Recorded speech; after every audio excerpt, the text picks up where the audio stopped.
Je vais demander maintenant à Madame Juliette Auricoste, qui est la directrice générale du programme Les Petites Villes de demain, non pas d'intervenir sur le thème de la nature dans la ville, mais de nous dire quelques mots sur le programme Petites Villes de demain, qui, je pense, va intéresser beaucoup des participants qui sont avec nous cet après-midi. Merci, bonjour à toutes et à tous. Merci beaucoup de me donner la parole dans cet observatoire. On est vraiment ravis de compter Centre-Ville en mouvement comme partenaire du programme.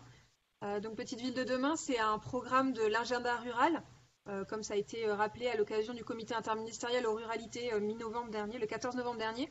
C'est important parce que les petites villes, donc moins de 20 000 habitants, faisant fonction de centralité, c'est un maillon essentiel entre la ville et la ruralité de manière générale. Et bien entendu, le sujet de la nature est très prégnant. Et je pense que cet observatoire va nous éclairer et nous permettre d'avancer dans cette réflexion-là. Euh, sur la question de nature en ville, bien évidemment, on touche au sujet, comme le disait Monsieur le maire, de qualité de vie, de transition écologique, aussi d'innovation. Il me semble que c'est un point intéressant, à la fois la nature comme support d'innovation, y compris sur des approches peut-être très innovantes de parterres de plantes, ou encore de création, voilà, je pense que c'est important d'avoir cette notion d'innovation forte portée autour de cet enjeu de nature en ville, et j'imagine que Plantes et Cités interviendra aussi sur ce plan. Et c'est à ce titre que pour moi c'est un vrai sujet de modernité et d'avenir pour les villes, et je suis vraiment ravie qu'on aborde ce sujet aujourd'hui. Donc c'est bien évidemment au cœur des enjeux du programme Petite Ville de demain. C'est un programme qui a été lancé officiellement le 1er octobre dernier par la ministre de la Cohésion des Territoires et des Relations avec les collectivités territoriales, Jacqueline Gouraud, et du secrétaire d'État, Joël Giraud. Donc, comme je disais, il concerne les villes de moins de 20 000 habitants qui exercent des fonctions de centralité autour, c'est-à-dire d'accès aux services, au commerce, à la santé. Et c'est un programme qui vise à donner davantage de moyens aux élus pour concrétiser leurs projets de revitalisation tout au long de leur mandat. On n'impose pas de thème, c'est vraiment les élus qui choisissent bien évidemment qu'est-ce qu'ils souhaitent mettre dans leur projet. Ils sont accompagnés pour cela, pour avoir de l'ingénierie, du renfort en moyens humains aussi, et ensuite de moyens tout au long de leur mandat pour le mener à bien. Donc c'est un cadre de travail, une méthode partenariale. Alors bien entendu, le partenariat Centre-Ville en mouvement est essentiel, notamment pour le côté animation de réseau. On est très allant et très content de poursuivre en ce sens en 2021. C'est Merci également beaucoup. aux côtés de l'État et des différents ministères, et sous le pilotage donc, de l'Agence nationale de la cohésion des territoires.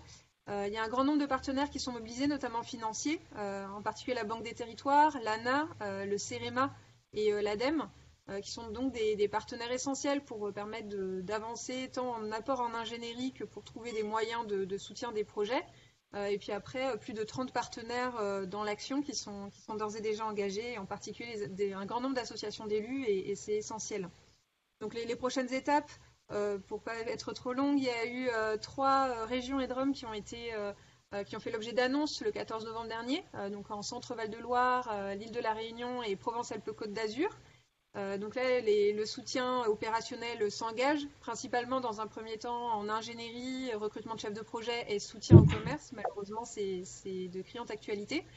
Et puis, les prochaines petites villes de demain devraient faire l'objet d'annonces dans l'ensemble du territoire national d'ici Noël, donc vraisemblablement plutôt semaine prochaine. Et puis ensuite, voilà, ça va s'échelonner sur les semaines suivantes tout au long du mois de décembre. Donc on va avoir une grosse actualité d'annonces dans les prochaines semaines. Ce qui veut dire que dès janvier, voilà, l'ensemble des petites villes de demain, à peu de choses près, seront identifiées, et le vrai travail d'accompagnement aux côtés des préfets va pouvoir commencer, puisque j'ai oublié de le dire, bien évidemment, ce sont les préfets de département qui sont les points d'entrée, les animateurs en première ligne pour soutenir les collectivités, et autour d'eux les sous-préfets et leurs services, comme le signalait Monsieur le maire à juste titre. Voilà, et puis pour finir, donc en tant qu'ingénieur agronome, je suis particulièrement heureuse de suivre vos échanges, donc voilà, je suis très heureuse d'être là.